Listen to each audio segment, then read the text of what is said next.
A graça e a paz do Senhor Jesus. Aqui quem vos fala é o pastor Lavo Júnior, Fortaleza, Ceará. Eu estava meditando nas escrituras e eu estava observando a história de alguns homens de Deus. Você vê Samuel, um homem dedicado, compromissado. Quando foi ungir Davi, quis ungir os irmãos de Davi. E Deus diz para Samuel: Samuel, eu não vejo como o homem vê. A gente vê uma passagem de Eliseu, quando aquela sunamita chega até próximo dele ali, angustiada pela morte do seu filho, que Geazi quer tirar ela daquela localidade. Eliseu diz: Geazi, deixa essa mulher quietinha aí, porque Deus não me revelou o que está no coração dela.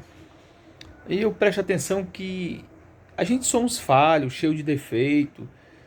Os líderes têm as suas deficiências, têm os seus problemas. E nem sempre as nossas decisões, apesar de estar buscando a Deus, de estar em oração, às vezes não é a decisão que Deus queria que a gente tomasse. Porque às vezes a gente fala, poxa, Deus está dizendo, Deus está falando, Deus colocou no meu coração. E por que eu estou falando isso? Porque eu tenho observado, né, a quantidade de servos do Senhor, de pastores. Conheço pastor que a mulher dele tirou a própria vida.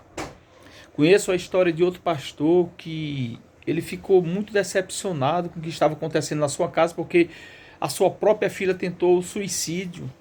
E diante dessas lutas, os pastores não sabem como lidar com elas, não sabem por que isso está acontecendo. E pior ainda, mais agravante, porque eles não podem passar para qualquer um. Ele não tem como chegar a conversar com a membresia, conversar com um outro. Não, são pessoas muito reservadas. E a gente observa que, diante disso, a quantidade de pastores que estão passando, né, por problemas de depressão, estão com problemas de ansiedade, por conta do peso da obra, por conta de isso ser somado à vida secular, à família, e diversas outras coisas. A gente tem que entender, irmãos, que o que Deus não fizer, a gente não pode fazer. Porque às vezes tem líderes que responsabilizam a igreja pelo que não está acontecendo com ela, o seu crescimento, se angustia dentro de si e acha que está fazendo alguma coisa errada. Meu irmão, e outra coisa, a gente nunca pode condicionar as pessoas à nossa condição. Eu não posso passar uma régua, uma reta no chão e querer que todo mundo ande sobre ela. Cada pessoa tem a sua característica. Quando a gente vai para a história de Moisés, que por conta do peso, as pessoas reclamavam de Moisés. Moisés reclamava-se para Deus. A teimosia do povo, a rebeldia do povo, a quantidade de povo que ele tinha que carregar. Ele teve um momento que ele pediu a própria morte. E o que diria então do próprio Elias, que também sofreu ali pressão psicológica, que não aguentou aquela pressão e pediu a morte. O que eu mais tenho pedido esses dias a Deus em oração é que os pastores, os líderes, não sufoque a membresia, não sufoque a igreja e não seja sufocado por ela. Eu não estou dizendo aqui que a gente não deva ter evento, que a gente não deva ter alguns movimentos dentro da igreja, de fazer eventos, essas coisas desse gênero. Não é isso. Mas o mais importante é a ponta de equilíbrio, meu irmão.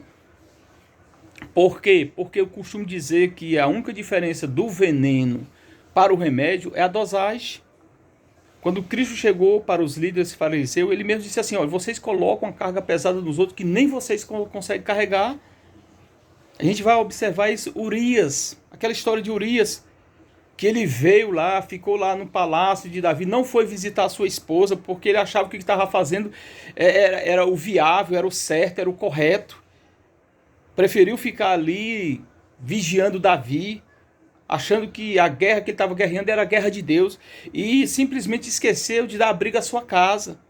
Quem não lembra daquele problema que Davi teve lá em Ziglag, que ele deixou a família, foi para uma guerra que ele não orou, ele não pediu a Deus, ele não pediu informação, não pediu detalhes, não orou para que Deus desse direção, e quando ele chegou, a cidade estava incendiada, a sua família tinha sido levada. Meu irmão, a ponta de equilíbrio.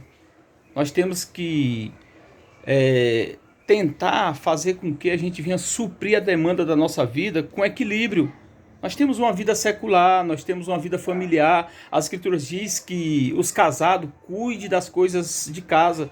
Mas isso não significa que eu venha negligenciar o meu chamado ministerial.